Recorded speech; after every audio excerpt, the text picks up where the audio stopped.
Olivia Miller gazed down at the snow-swirling city from her office on the 35th floor of a high-rise building in downtown Chicago.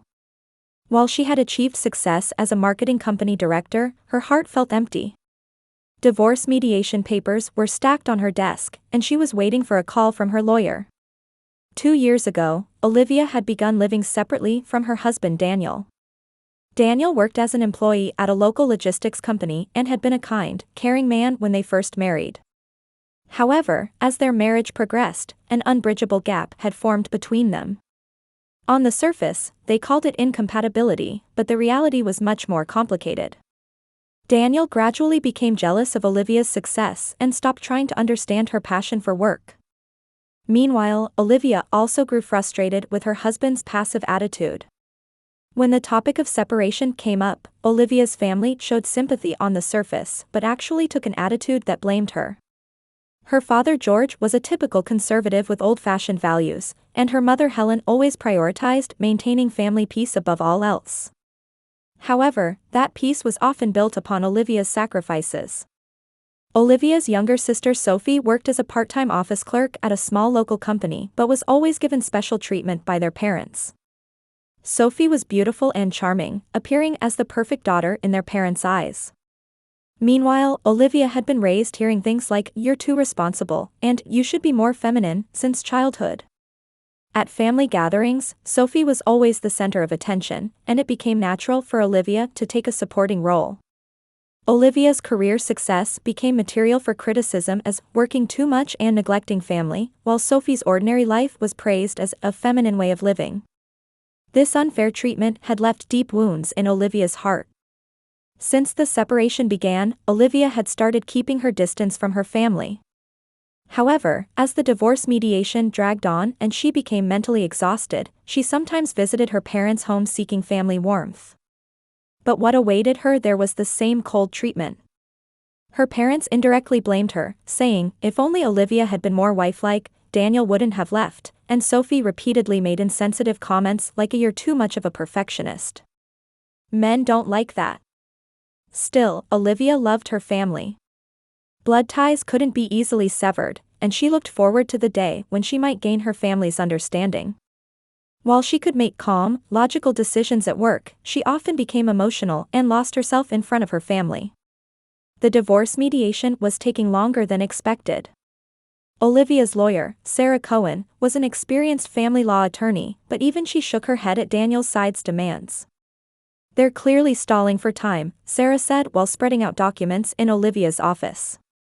"Daniel's lawyer is demanding an outrageous property settlement based on your annual income. You were married for 7 years, but he's making claims as if he has the right to be supported by you for life." Olivia sighed deeply. "I never could have imagined he was this kind of person before we married." It's not uncommon for men to try to gain financial advantage in divorce, especially when the spouse has a higher income, Sarah explained calmly. However, his demands are beyond reasonable. If this goes to trial, they'll almost certainly be rejected.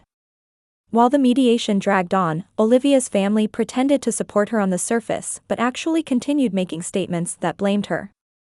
Her mother Helen suggested on the phone, "Can't you be a little more patient and make up with Daniel?" And her father George imposed his old-fashioned values, saying, "You should have cherished family more instead of working all the time." In November, family gatherings clearly increased. Every week, her mother would contact her saying, "Come to a family dinner." When Olivia said she couldn't attend due to work, Helen would become displeased and make snide remarks like, "Work is more important than family, I suppose." One Sunday afternoon, Olivia visited her parents' home after a long absence. When she entered the living room, there was a scene she hadn't expected. Daniel was sitting on the sofa, chatting happily with Sophie. "Oh, Olivia. You're here," Sophie said, turning around with an artificially bright voice. "Daniel and I were talking about old times. Do you remember? When you two first started dating?" Olivia answered while hiding her discomfort. "You remember well." Daniel stood up awkwardly. "Olivia, how are you doing?" "Fine. What about you, why are you here?" Father George came out of the kitchen. "Daniel is part of the family. He's always welcome." These words hurt Olivia. If he was part of the family, why was she constantly criticized and treated like an outsider? After that, Daniel's visits to her parents' home became frequent. He seemed to be invited to every family dinner that Olivia couldn't attend due to work. Helen explained that Daniel seems lonely by himself, but Olivia sensed there was another intention. In December, as Christmas preparations began, Olivia felt a strong desire to repair her relationship with her family. She carved out time from her busy work schedule to choose heartfelt gifts for each family member. For her father, she prepared a high-quality fountain pen, for her mother, a fine cashmere scarf, and for Sophie, a designer handbag she had been wanting. While Christmas shopping, Olivia remembered her childhood as she looked at the street decorations. Back then, the whole family would decorate the Christmas tree together, and she would spend sleepless nights eating her mother's homemade cookies and imagining what was inside the presents. She and Sophie had been close then, sharing secrets like best friends. When had the family relationships become so strained? Was it after Olivia began prioritizing her career? Or had this unfairness existed much earlier, and she simply hadn't noticed? 3 days before Christmas Eve, Olivia received a call from her mother. "I want to make this Christmas Eve a special night. Let's spend time together as a family." Helen's voice was gentler than usual, and Olivia felt her mother's affection for the first time in a while. "I'm looking forward to it too, Mom. I've prepared gifts that I hope everyone will enjoy. You're always such a thoughtful, good daughter. But family bonds are more important than presents." This conversation gave Olivia hope that her relationship with her family might improve. Perhaps this Christmas would be a turning point. For her, exhausted by divorce problems, family warmth was what she needed most. The day before Christmas Eve, Olivia went to the beauty salon and bought a new dress. She made an effort to dress appropriately for what would be a special night for the family. Looking at herself in the mirror, she smiled for the first time in a while. That night, Olivia was in her apartment drinking wine and building up her expectations for tomorrow. Surely her family would accept her. With family support, she should be able to overcome the divorce problems with Daniel. On Christmas Eve morning, Olivia woke up early to make final preparations. She rewrapped the presents beautifully and wrote letters to her family. They were heartfelt letters expressing gratitude to each person. As she prepared to leave for her parents' home in the afternoon, anxiety suddenly crossed her mind. Thinking back on her family's recent behavior, she couldn't shake the feeling that they were hiding something.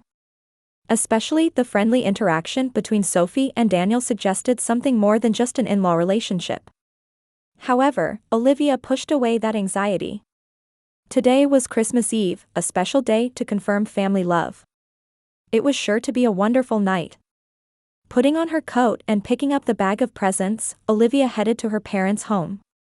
The twilight city where snow was beginning to fall was a beautiful scene perfectly suited for Christmas. At 6 p.m., Olivia parked her car in front of her parents' home. Snow continued to fall quietly, and warm orange light leaked from the house windows. The Christmas tree lights reflected in the windows, creating a truly picture book-like beautiful scene. She took a deep breath and picked up the bag of presents. She believed that tonight would be the night her relationship with her family would be repaired. When she pressed the doorbell, she heard her mother's voice from inside. "Yes, I'm coming." A few seconds later, the door opened and Helen appeared. She was more dressed up than usual, wearing a new dress. "Olivia, you came." "Everyone's waiting." Her mother's voice was strangely distant, and she wouldn't make eye contact. "That's a lovely dress." "Because it's a special night?" Olivia spoke brightly, but her mother's expression remained stiff. "Yes, that's right. A special night." Helen smiled meaningfully. "Hang up your coat and let's go to the living room." As Olivia hung her coat in the closet, she noticed that the atmosphere in the house was different from usual. It was quieter than normal, and there was a sense of tension in the air. She could hear her father's low voice from the kitchen, but couldn't make out what he was saying. "You brought a lot of presents," Helen said, looking at the bag of presents. "Yes, I hope everyone will be pleased," Olivia answered with anticipation. "I'm sure. But tonight there might be something more important than material things, her mother's words were enigmatic. Walking down the hallway toward the living room, Olivia felt her heart racing. Christmas Eve with the whole family for the first time in a while. It was sure to be a warm night.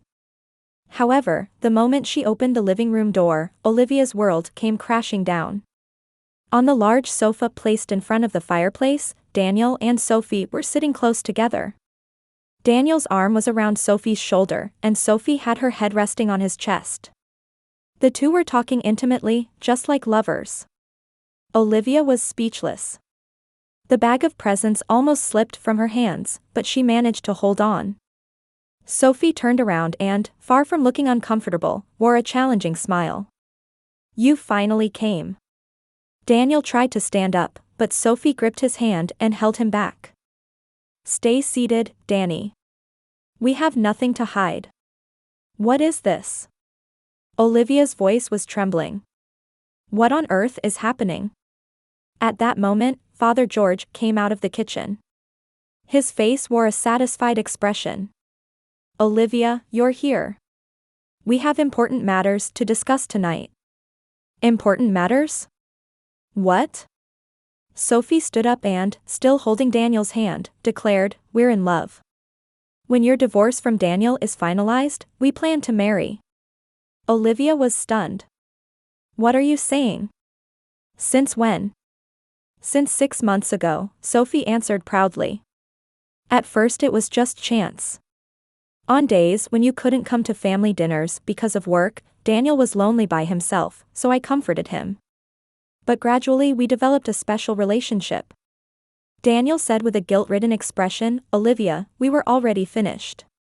You only cared about work and didn't care about me at all." "I didn't care?" Olivia's voice shook with anger. "I was working desperately to support our family." Mother Helen placed her hand on Olivia's shoulder. "Olivia, calm down. This is a natural progression. Sophie is much better suited for Daniel." "Better suited?" Olivia looked at her mother in disbelief. Father George spoke gravely, "Olivia, face reality. You were obsessed with work and neglected your husband. Sophie is kind-hearted and domestic. She's a much better match for Daniel." "That's right," Helen continued. "Sophie is feminine and knows how to defer to men. You're too strong. Men don't like that kind of woman." Olivia was devastated by her family's words. A family that blessed the sister who stole her husband and blamed her instead. Was this the true nature of the family she had loved? "Congratulations, Danny," George gripped Daniel's hand. "Make Sophie happy." "Thank you, father-in-law," Daniel showed a relieved expression. Sophie turned to Olivia. "Sister, will you bless us? I've been tired of hiding this relationship for so long. I'm really relieved that we could announce it in front of everyone today." Olivia looked around the room. The fireplace flames, the sparkling Christmas tree, and the family that had betrayed her. In this beautiful scene, she felt like the only one who didn't belong. 6 months? Olivia asked quietly. "Since the mediation started?" "That's right," Sophie answered without hesitation. "At first I felt sorry for you, but gradually real love blossomed. I think it was destiny." Daniel added awkwardly, "Olivia, we didn't intend for this to happen. But we can't turn back now." "Can't turn back?"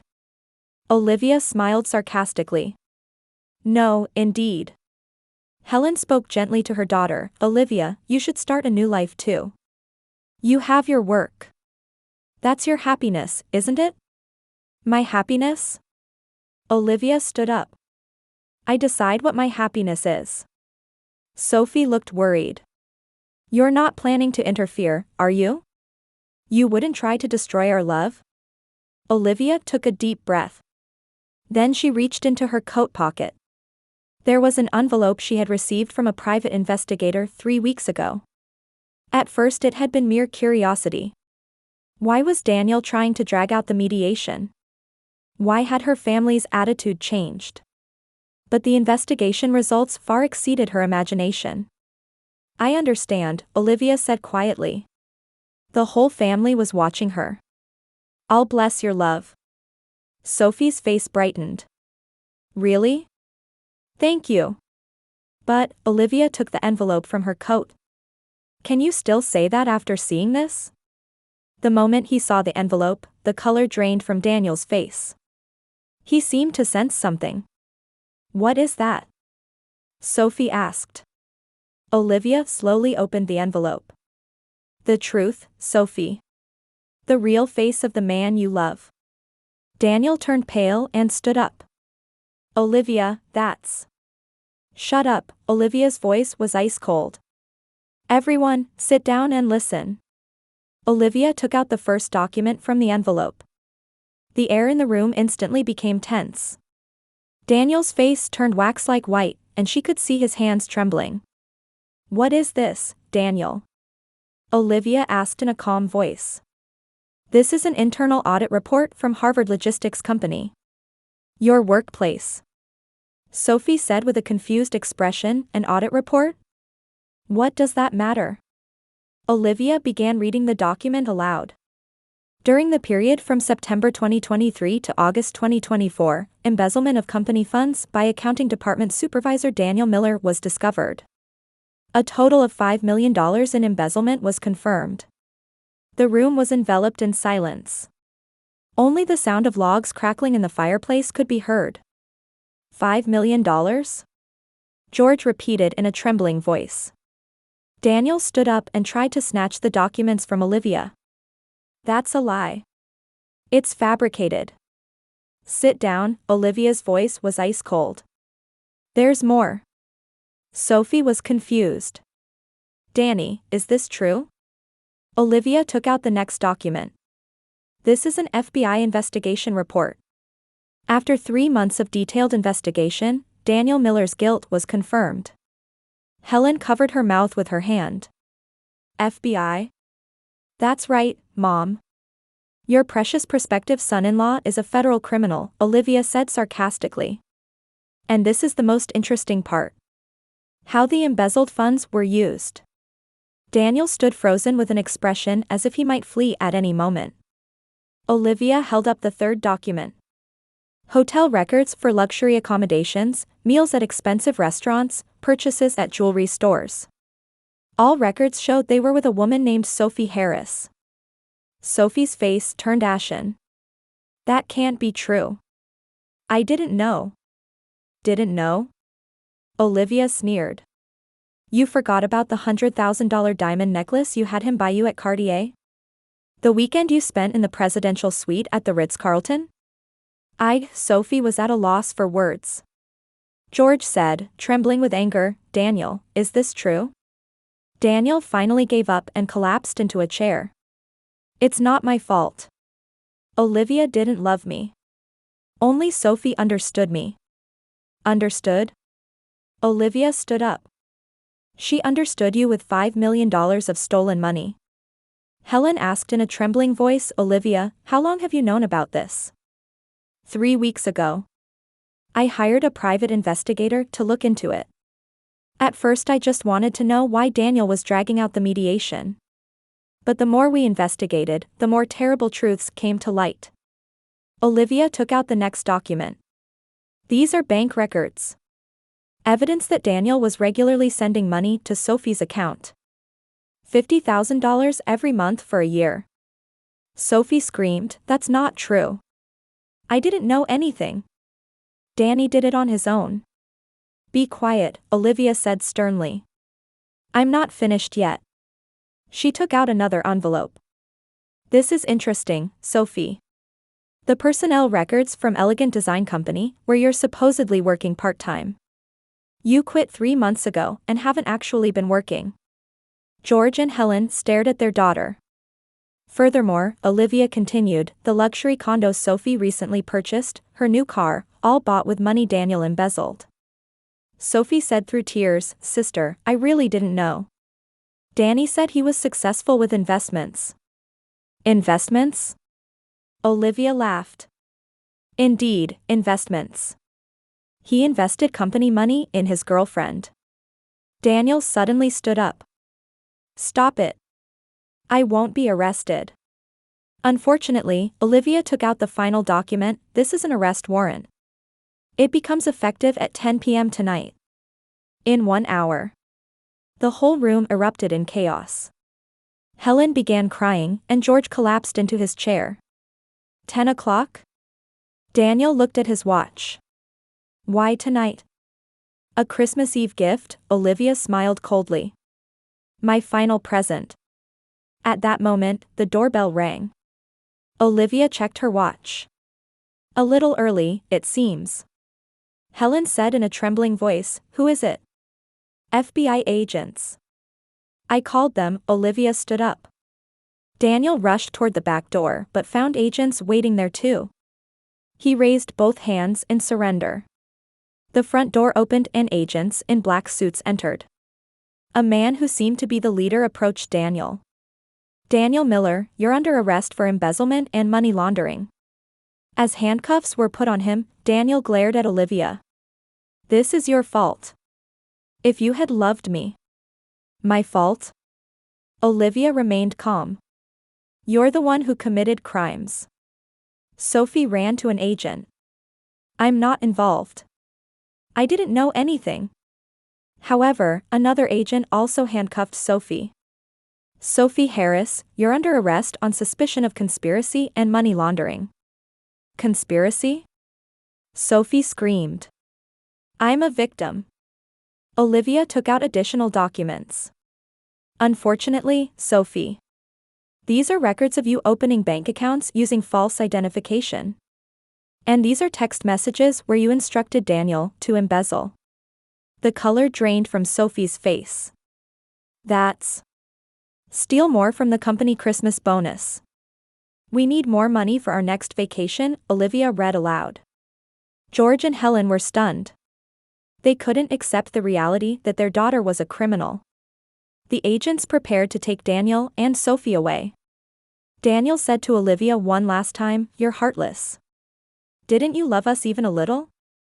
Olivia answered quietly, I did love you, Daniel. That's exactly why I feel so betrayed.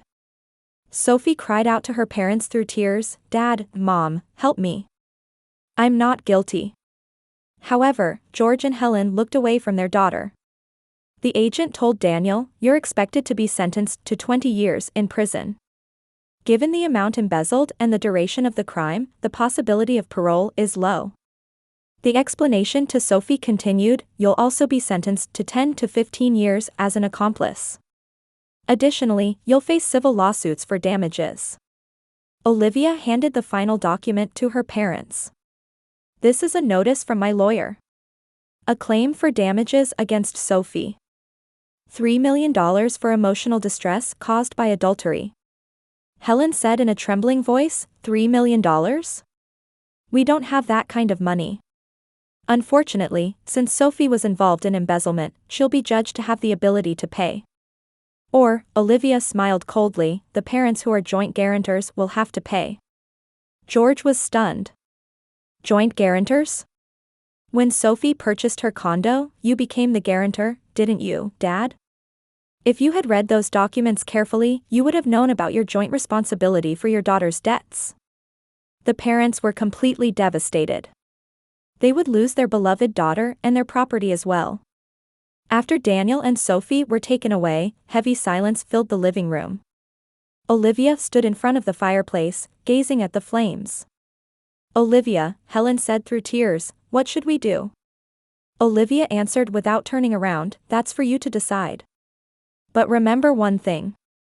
Tonight, you chose Sophie and Daniel over me. Accept the consequences of that choice. George said in a trembling voice, daughter, please forgive us. Olivia finally turned around. Forgive? Dad, you've treated me as a second-class daughter for 35 years. Now you ask for forgiveness? She picked up her coat. I am no longer a daughter of this house. And you are no longer my family. Walking toward the entrance, Olivia said one last time, Merry Christmas. This is the Christmas present you chose. 1 year later on Christmas Eve, Olivia gazed at the snowy landscape from the balcony of her new apartment. Chicago's cityscape gleamed white, and the sound of Christmas carols could be heard in the distance. She held a warm cup of cocoa in her hands, and beside her was a pile of Christmas cards. They were warm messages from new friends, colleagues, and people who truly loved her. Daniel received the expected 20-year prison sentence and was currently serving time in state prison. His lawyer attempted an appeal, but the evidence was too clear, and there was almost no possibility of a reduced sentence. The embezzlement methods were sophisticated and malicious, so the judge handed down a harsh verdict. Olivia never went to visit him. Sophie also received a 12-year sentence for conspiracy and money laundering. In court, she tearfully claimed innocence, but physical evidence like text messages and bank records was undeniable. Especially the luxury items purchased with embezzled funds told the story of her active involvement. The lawsuit for damages also ended in Olivia's complete victory. The $3 million damage claim against Sophie was fully approved. Since Sophie had no ability to pay, her parents, who were joint guarantors, had to sell their property to make payment. George and Helen not only lost their beloved daughter but also lost the home they had lived in for years. They exhausted their savings paying damages and Sophie's legal fees, and now live a modest life in a small apartment. George's heart condition worsened, and Helen continues to suffer from depression. Both aged rapidly and became objects of pity among their neighbors. In the divorce property settlement, Olivia obtained all the marital assets she had shared with Daniel.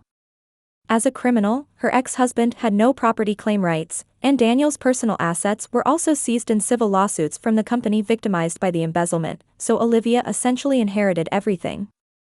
Using those funds, Olivia achieved the independence she had always dreamed of. She left the marketing company and established her own consulting firm. Her reputation for honesty and competence spread throughout the industry, and clients increased steadily. Having gained financial freedom, she was now living a truly authentic life. The biggest change was that Olivia came to understand the true meaning of family.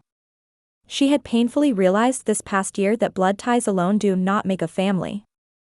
Her relationships with work colleagues, friends, and her recently met boyfriend Michael were filled with unconditional love and trust that she had never received from her family.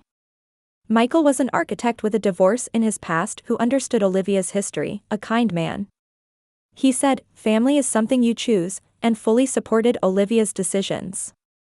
Their relationship was an equal partnership based on mutual respect. Among the Christmas cards was one from a former work colleague. It read, "I was inspired by your courage. I was dealing with similar family problems, but seeing your actions gave me the determination to change my own life." Olivia smiled. She hadn't thought that her experience would give strength to others.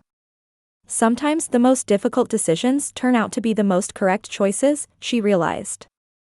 That night, Michael came over with dinner.